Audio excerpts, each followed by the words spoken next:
This is how we start and make our plots. So silage tarp down. This was put down in May because this was all Bermuda grass. So it's now October. You can see what it's done to the grass. It's pretty soft too. Like a lot of times voles and stuff will get in here and break it up.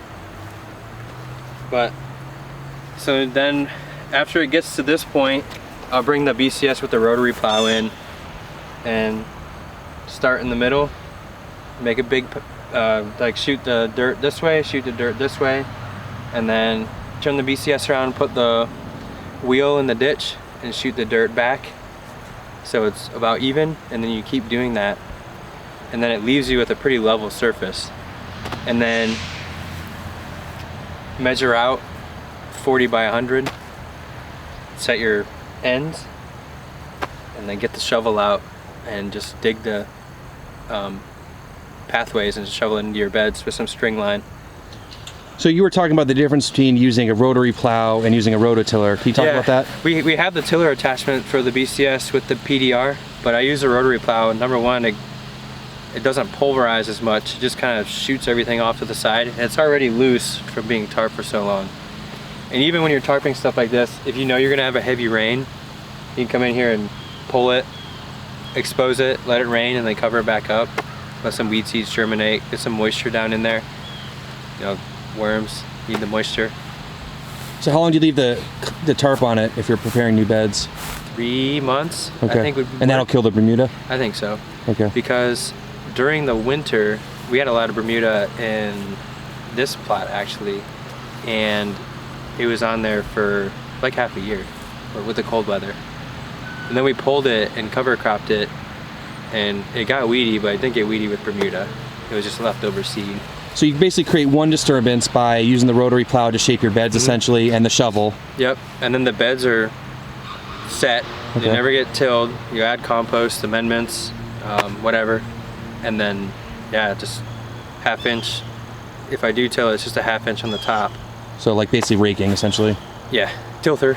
Okay. But it's the BCS. Okay. So really the main energy there is just shaping the beds to start before you tarp it?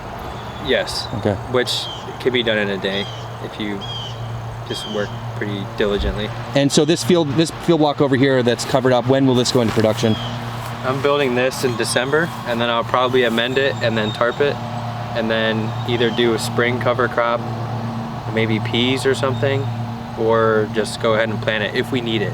You know, we have to see how our markets are this winter, over the winter, and then into spring with restaurants and everything. If we need it, we'll grow in it. If we don't, I'll cover crop it. That's a cool flexibility. Yeah, that's the advantage of, and like, I could take another plot that's been in production, out of production, and cover crop that, and then put this in production. So, building soil, feeding bees, growing veggies, vice versa.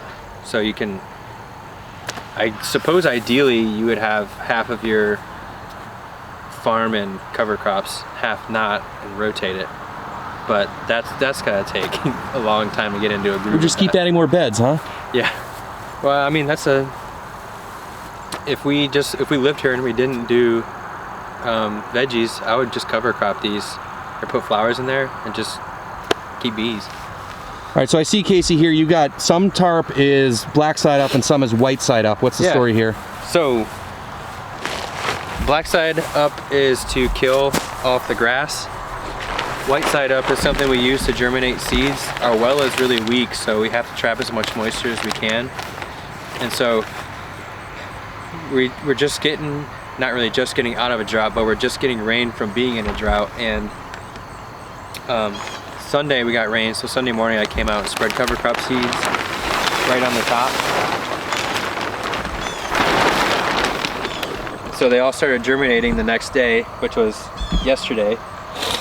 And it was like high 70s yesterday, so I covered them with the white side of the tarp to hold in the moisture and then reflect the sunlight.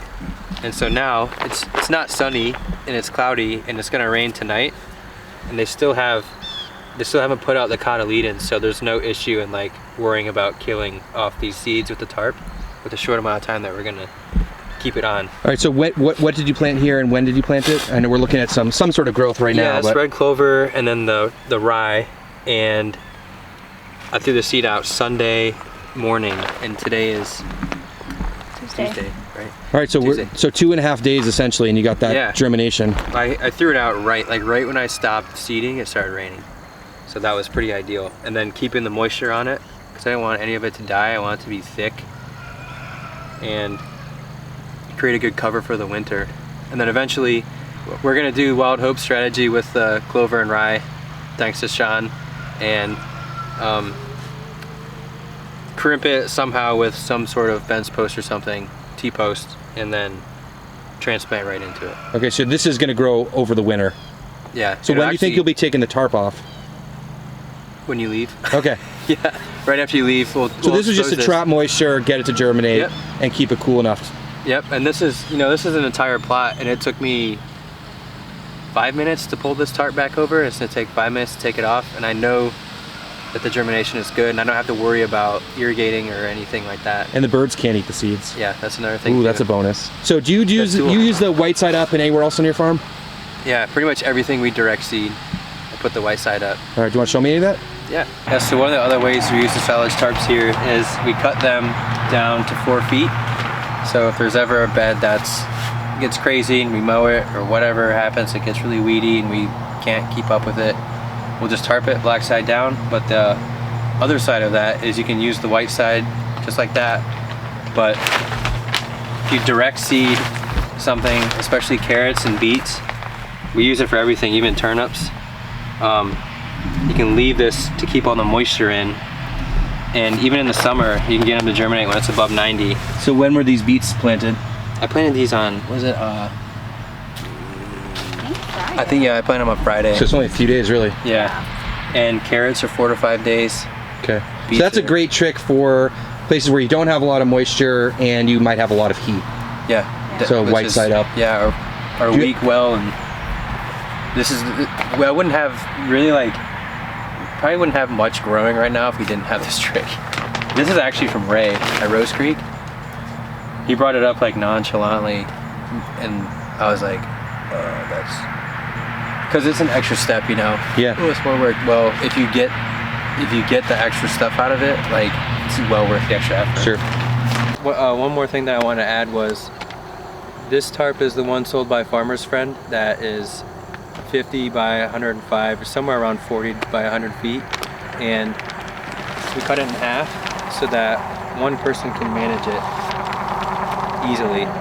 So I can pull this back, go to the end, pull that back, pull the middle back, and do the same process and basically get it off the 5 beds. It's a good tip just to make it more manageable. Yeah, and if you're doing things, if you're trying to keep it somewhat standardized, with your plots being 10 beds like we have, having it at 5 also, because they're gonna last for a long time, brings in, if you're planting 5 beds of carrots and then you need to tarp this for whatever reason, then you plant 5 beds of something else to try and rotate things. So multiple purposes. Yeah.